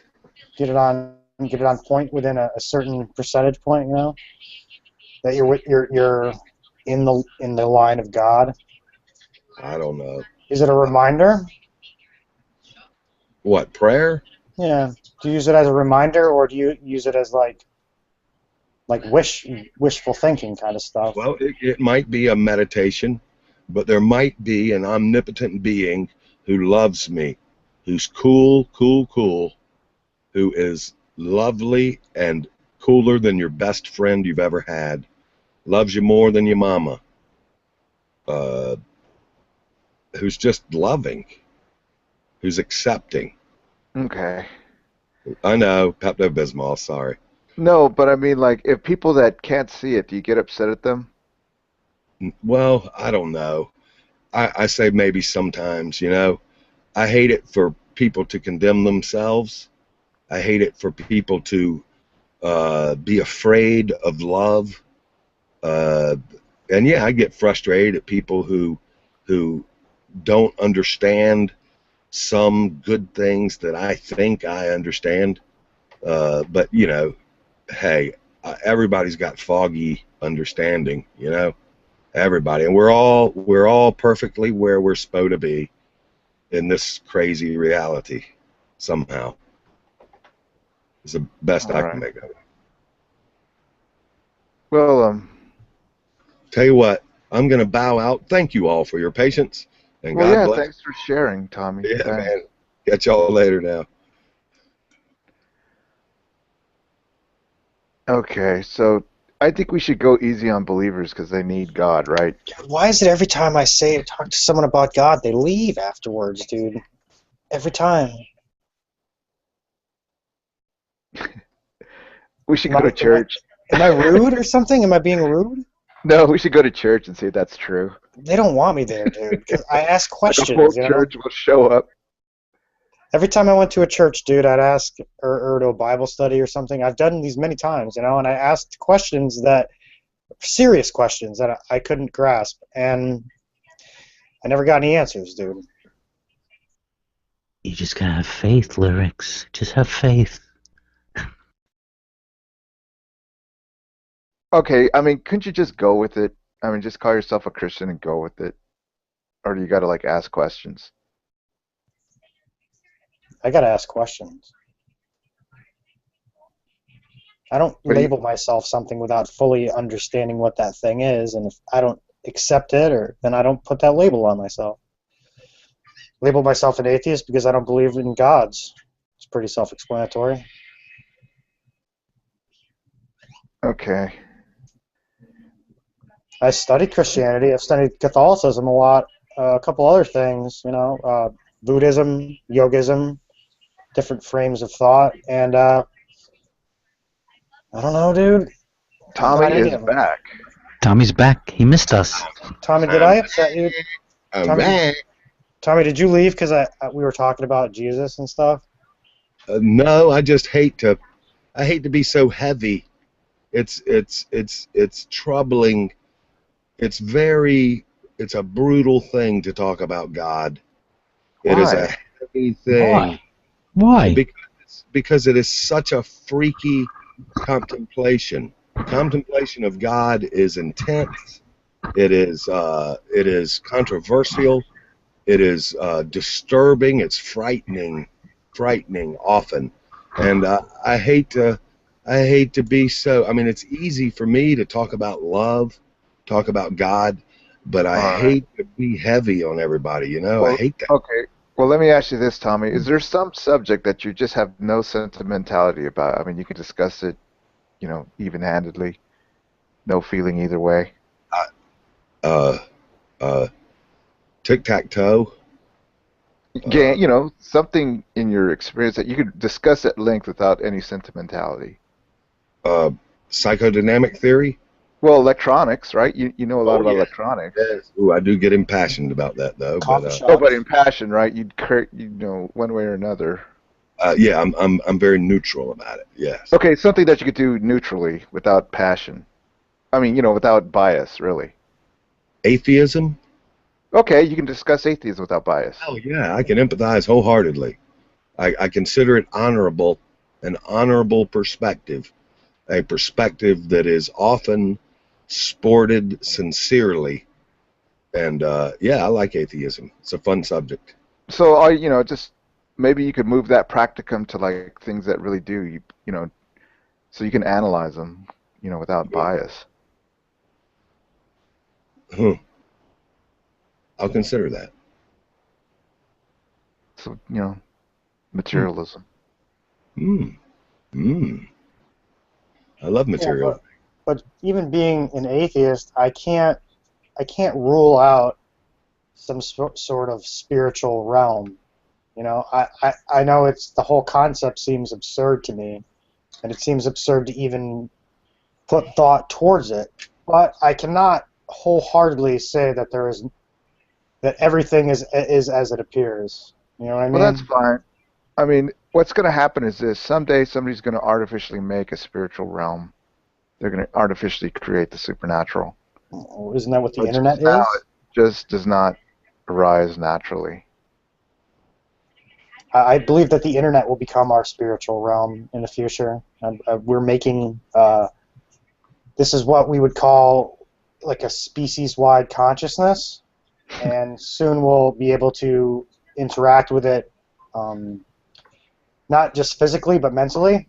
I wouldn't say soon, but probably within the next 500 years, we'll definitely be able to do that, and it will be used as a sort of conscious. Just imagine circuitry in your brain that can process information off of the internet at will, and you get all the knowledge that you could possibly want downloaded directly into your brain. Now, those things are in progress. It's pretty All crazy. the porn that you ever need. Gosh. Hey, Ruben, are you there? Is Ruben there? He's probably out doing something. Oh yeah, that's interesting lyrics. You like technology? Well, the internet right now is the first phone system of the 21st century. Just imagine what's going to happen later on. These are like phones for the 21st century. You're assuming we constantly advance. Oh, we will, dude. Absolutely. Well, you know, about wars or catastrophes that kind of level everything out and kind of got to start all over. I'm thinking Star Trek here, buddy. I'm not thinking reality.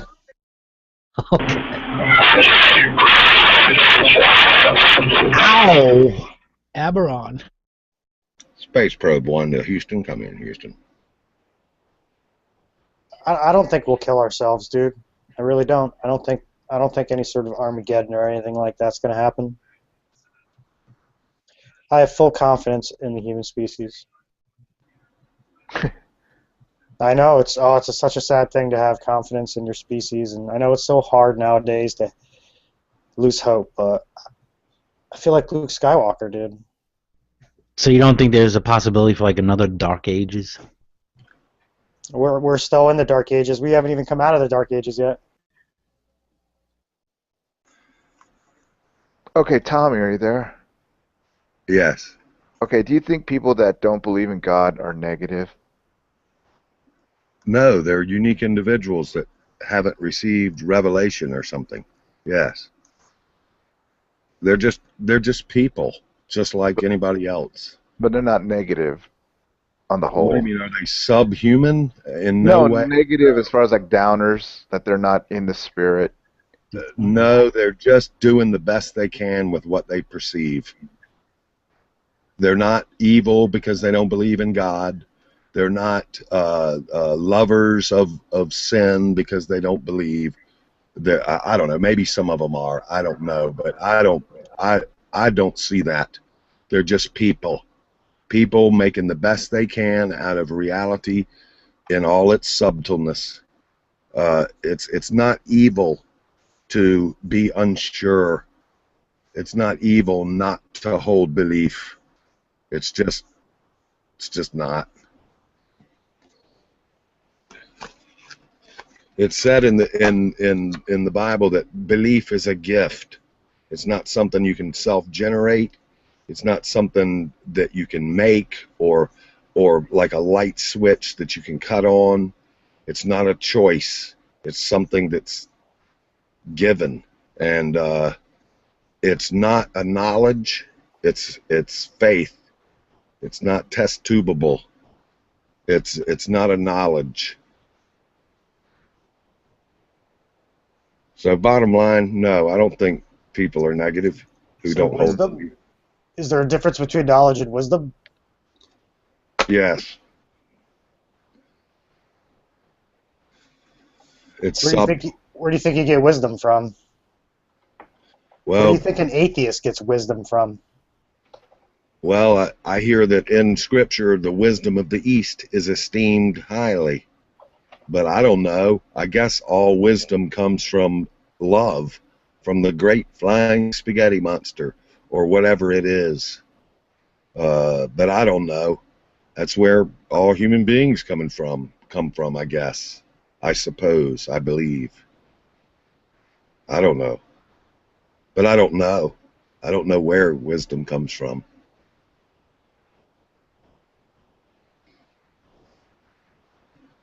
I think it strictly comes from experience and logic. It does seem to be learned. It's a lot easier to make the decision after the fact of it happening. Makes sense. Once you already know the outcomes or the decision, it's much easier to express your views wisely because you've already experienced the pattern unfolding, you know. That's what I think wisdom is. It's just the unveiling of the pattern of whatever you're talking about. Intelligence is what the pattern's made up of. Sounds plausible.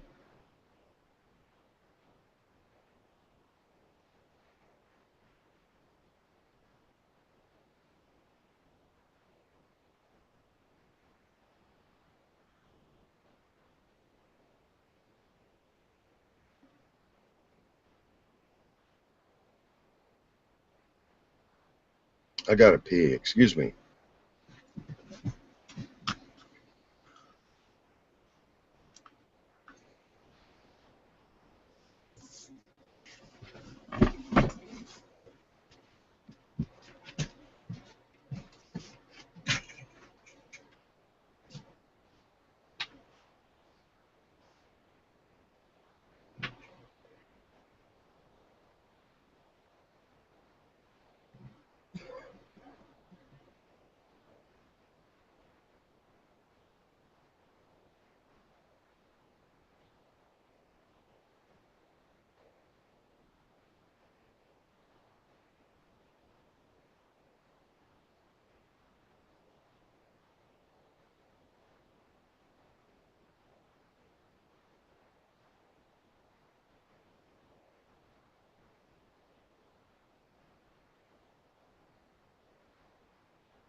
Lyrics.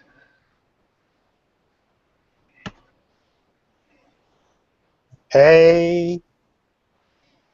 Hey, I'm gonna float on my saintly way, but you are most certainly welcome to stalk me if it is good in your sight. I think I'm going to be on for like another 20 minutes, so I don't know. Are you going to start up a hangout of your own? I have no idea. My ass in first base. It appears that everyone here is AFK, so I mean, if you want to start one, it depends on who's there, dude. I mean, I can only take so much Jesus in, you know what I mean? So go with the flow, dude. You know. What's going on? I was announcing my saintly departure, and I invited Lyrics to stalk me wherever I go. If he wanted to, I would like that. You know, feel free to, is what I'm saying. Okay.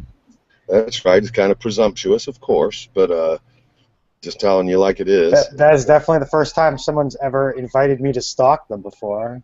Interesting word choice, isn't it? Yes. It was entertaining.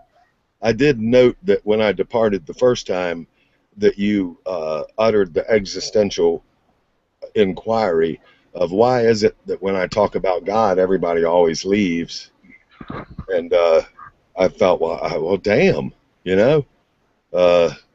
So anyway, I do most often always like to behold you, Lyrics. And I don't even have to say that to you, Brother John. I don't. But in any case, I'm going to float along. All right, dude. Later. Have a good day. See you later.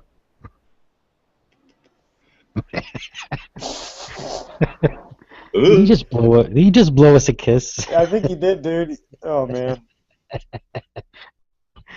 I'm gonna stop talking about God. At least on it. I've had enough.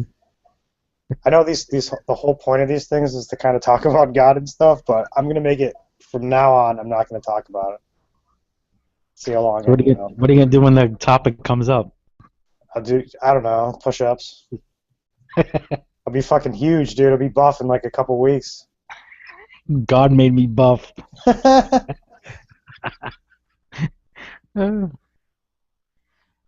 Hey, today I saved over 30% on my car insurance. By switching to God? Geico. trying to think who I have for car insurance. It's not fucking Geico. Isn't Geico like New York or something like that? In Pennsylvania too, right? I think they're nationwide, no? I don't know. I'm pretty sure.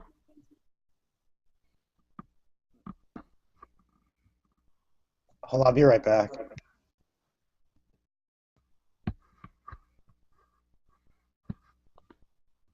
Lindsay still up?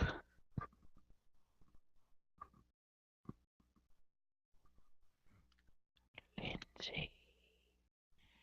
Oh, Lindsay.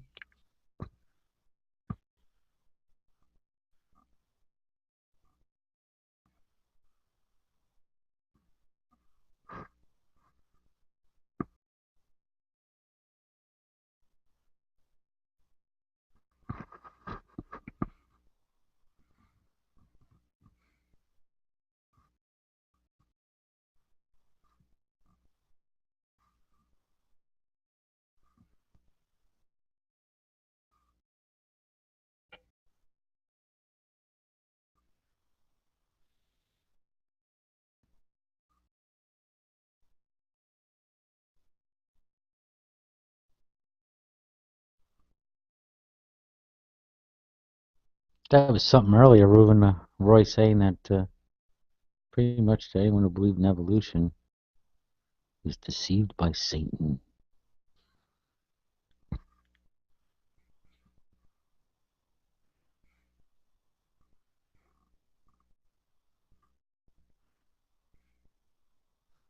Satan.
Where's Spellbinder at?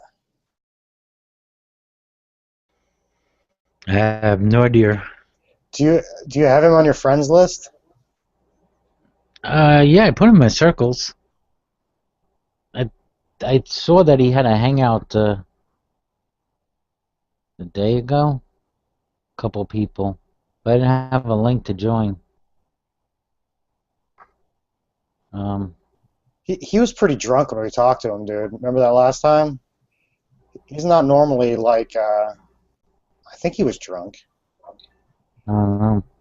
Because I watched his hangout. I see most of his hangouts, and he's pretty alert. You know what I mean? He sounded like he was slurring a lot when we were talking to him. That's why it was kind of funny. But I was watching him the other day, his last hangout, and he seemed real. Like some of the shit that he was saying to us, dude. Like it was a completely different person, man. It's weird. Because you remember that hangout we were in with him, right? Yeah. Just talking about freaking atheists or Satanists and all that shit, dude. or Bill Hicks is. Oh, Bill Hicks is yes, Alex Jones, and If you have sex with a woman, you get the bacteria. It gives you prostate cancer. yeah,